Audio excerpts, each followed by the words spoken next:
What's up, Ragin Nation? How's it going? This is Alex Yu, and you're watching a Ragin Ronin review. Got a review for you. I saw Aquaman in IMAX 3D. It's the 6th installment in the DC Extended Universe. We first got Man of Steel in 2013, followed by Batman vs. Superman, and then Suicide Squad, and then Wonder Woman, and then Justice League, and now Aquaman. It's directed by James Wan.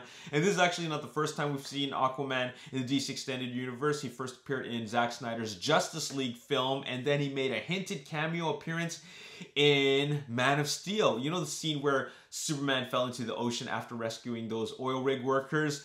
He was just like in the ocean lifeless, and then you see two humpback whales. Apparently, and Zack Snyder can say whatever he wants, he confirmed that it was Aquaman that was calling the whales, the humpback whales, to go rescue him. So that was technically his first appearance, even though he physically wasn't there. But anyways, all that stuff doesn't matter because actually Aquaman works as a standalone movie. And I was really pumped for this film because I've never actually seen James Wan's horror films, but I know they're all good. There's a lot of good reviews on them, and a lot of people who watched it did say that they're quite good. And then he also directed Furious 7, which was a really action-packed ride. So I was thinking with his horror background, he could bring some really cool fantasy elements into this film and also make it a really non-stop action thrill ride, which he did with Furious 7. Combine all that together and you have a pretty fun film.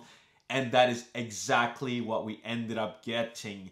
What's really amazing is that I actually would like to compare Aquaman with Avatar in the sense that it is doing some serious world building. I mean, bringing us, the audience, into the world of Atlantis, something we've never actually seen before on the big screen, and it is just amazing. There's some really amazing and just really creative visuals that were presented to us, and it looks so cool. Remember when you watched Avatar, you were just wowed at the 3D and the world of Pandora. I got that same kind of feeling once we got into the world of Atlantis. There's so many little details there that really just bring you in awe. It is awesome.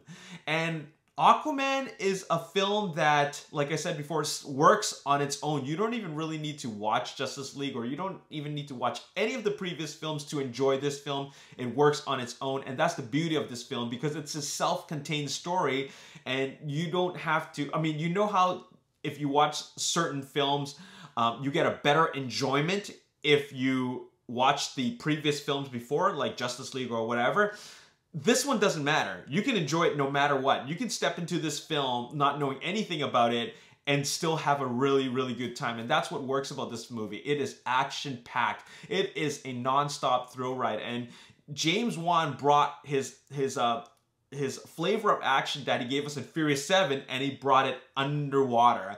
One of the supporting actors in this film, Ludi Lin, he actually called it Star Wars in space, and I'd actually agree with him because those underwater sequences are pretty spectacular, and I was expecting it to be spectacular, and I knew that as we were just going through the ocean and going in their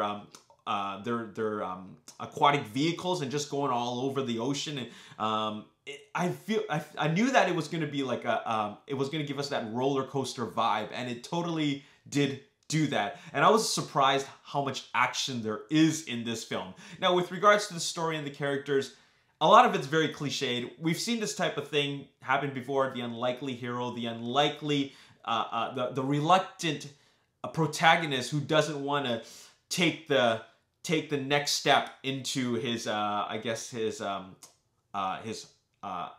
ear rather.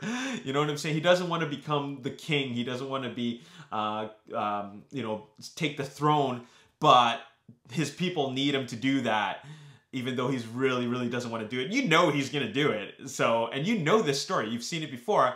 And as for the story, it really is honestly it's just a tool to get us moving into the next action sequence. And what's great about that is that it totally works because all the action sequences are really fun to watch. And I think that is the main thing about this film. You're not here to watch some really amazing acting or character development. You're there to watch Jason Momoa as Aquaman and go through all types of underwater adventures. And it's really exciting. I think that James Wan I mean, I know that James Wan did an excellent job with this film. I mean, he put a lot of thought and a lot of creativity into this, into giving us a world that we've never seen before, and also giving the audience things and elements that we've never seen before. Because when's the last time you remember watching an underwater battle sequence? The last time I remember something like that was in the film G.I. Joe Rise of Cobra, and I thought that was kind of fun. I actually like that underwater battle sequence, and I'm thinking if they could take this to the next level, which they did, oh man, that's going to be totally fun. And it doesn't only consist of battles in the and action sequences underwater. There's all kinds of other fun action sequences that take place above the ocean, and every sequence is just like awesome. It's just so much fun. I freaking love this film, and watching it in IMAX 3D really takes you into that world. And I love the characters in this film. There's Jason Momoa as Aquaman and Amber Heard as Mera.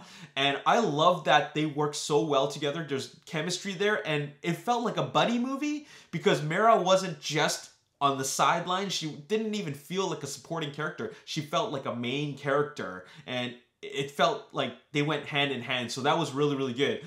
As for the villains, Orm is a very standard type of action. I mean, a standard type of antagonist, but he still makes for a very worthy opponent for Aquaman. Like they're pretty well balanced. And then, of course, there's the character of Black Manta, and I really appreciate his character. I like his motive, and I like that like Orm wasn't just the only villain in this film. There was another antagonist element in it, and it just created a more dynamic story, as you know, as much as we can get out of this story. So that's really good, and I just loved it. I'm definitely watching this again. It's a visual experience like no other. I mean, the last time I got something like this was back in 2009 with Avatar. This film really brought you into this brand new world. It is really awesome. I'm gonna give it a 9 out of 10. Definitely checking it out again in IMAX 3D, and it's totally worth checking it out on the big screen. You gotta see it. 9 out of 10.